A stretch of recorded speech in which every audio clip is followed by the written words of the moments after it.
Okay, you read the title. Today we're talking about underrated horror TV shows, ones you haven't heard of, or I just don't think get enough praise. Today I have a little bit of something for everybody, very unique picks, very dark and disturbing picks, and of course, a light and fluffy one. If you do find these videos helpful, make sure to hit that subscribe button and let's begin. Channel Zero is an often overlooked horror anthology series, with 4 seasons all surrounding different stories and entities, all based on creepypastas. Season 1, which is called Candle Cove, was a fan favorite. It follows a child psychologist who returns to his hometown to find links between his brother's disappearance and a bizarre children's TV show from the 80s. The season is based on a popular creepypasta written by Chris Straub in the 70s. Fans praised the show for its adaptation of the story and unique entities, leaving them genuinely unsettled. Season 2 was No End House, and this is the story of 4 friends who visit a haunted mansion only to find themselves trapped in rooms confronting their own deepest personal fears. Season 3 is Butcher's Block, and this one follows Alice and her sister who move to a new city that is haunted by mysterious disappearances. And of course, Season 4, The Dream Door, is about a newlywed couple who discover a door in their basement which unlocks the darkest parts of their relationship. If you're not going to watch any other season, just watch Candle Cove. It is definitely worth your time. It's more raw around the edges and does such a good job at bringing this creepypasta to life. Have you seen Channel Zero? Which season was your favorite? French TV show Marianne is one of the darkest series on Netflix. I am not joking. It immerses the viewers in a deeply disturbing narrative infused with dread and psychological trauma. The story revolves around Emma, who is a highly successful young author, and she becomes disturbed after a strange visit to a book signing and realizes that the characters she is writing about may actually exist in the real world. This terrifying journey of self-discovery forces Emma to travel to her origins and confront the darkest aspects of herself and her past. Despite its unfortunate cancellation, Netflix loves to do this one is still a great standalone season. Although things are left a little bit open, it's definitely worth a watch, and let me tell you, this one is creepy as hell and really graphic at times too. Marianne remains one of the most captivating and underrated series on Netflix, and it's well worth watching if you're a horror fan and, of course, if you have the stomach for it. Again, this one is on Netflix in most countries. Okay, talking about dark, I think this is as dark as you can get. Huge content warning for this one. If you're sensitive to any topics, please look up the content warning. Actually, I'll leave it down in the description pinned. Fun fact, people were outraged when the series did not originally have a content warning. I think Netflix has added one on.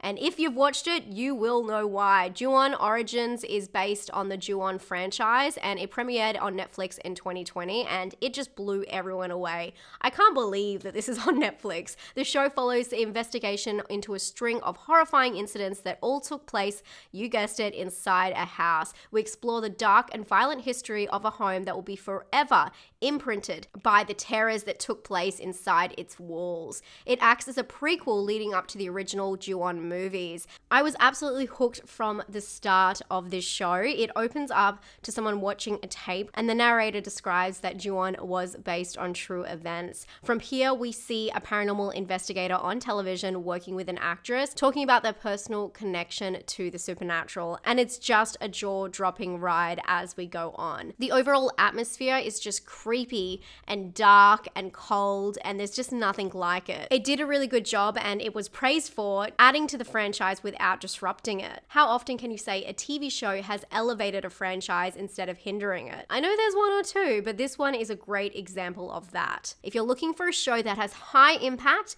this is it. It's disturbing, it's scary, it's dark, and it's fast-paced with only 6 episodes, and most of the episodes run for only 30 minutes. So if you want bang for your buck, this one is bound to leave you disturbed. If you're looking to binge something to get nightmares, this one is kind of guaranteed. If you're looking for something totally different to anything you've seen before, Calls on Apple Plus is a must watch. I don't know why, but no one talks about this show, and it is fantastic. It's one of the most unique storytelling formats I've ever seen, inheriting elements from suspenseful radio dramas but transforming it into a modern TV show.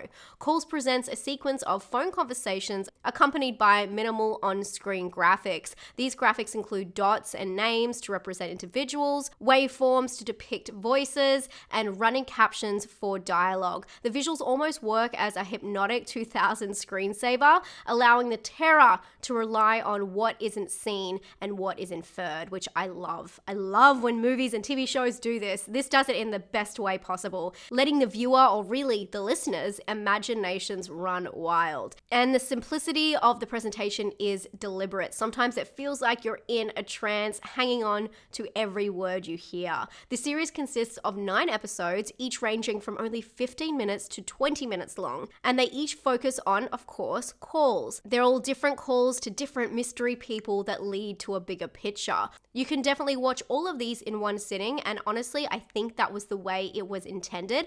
And the cast is also impressive, with voices from Mark Duplass, Aubrey Plaza, Nick Jonas, and Pedro Pascal. Each episode serves as a standalone story that gradually unravels a larger narrative. It's well worth a watch, and I promise you'll be hooked.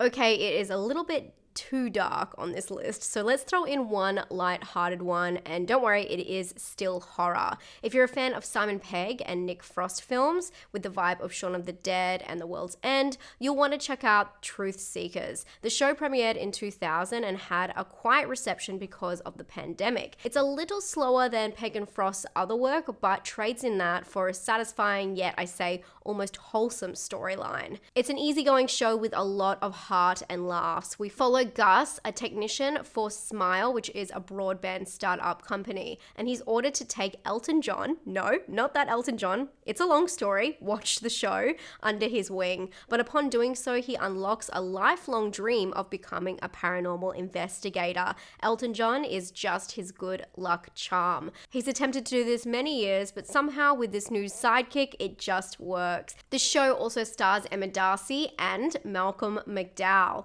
It's again an easy watch with 9 episodes clocking in at only 30 minutes each, and it's just a supernatural fun adventure with some addictive, charismatic characters. If you're looking for something easygoing but still on the spooky side, this is a perfect Sunday afternoon choice. It's also available on Amazon Prime in most countries, which is a bonus. Okay, now it's your turn, friends. You all always have such good recommendations, so let me know down in the comments below what your favorite underrated TV show is, one that you think people haven't heard of. I wanted to include so many, but I think that we've all heard the same list over and over again, and I'm just excited to hear something new. So drop in your recommendations down below, and thank you so much for hanging out with me today. If you do want to support what I do, head over to my Patreon. It's always linked in my description box. Stay safe and stay spooky, friends. Bye.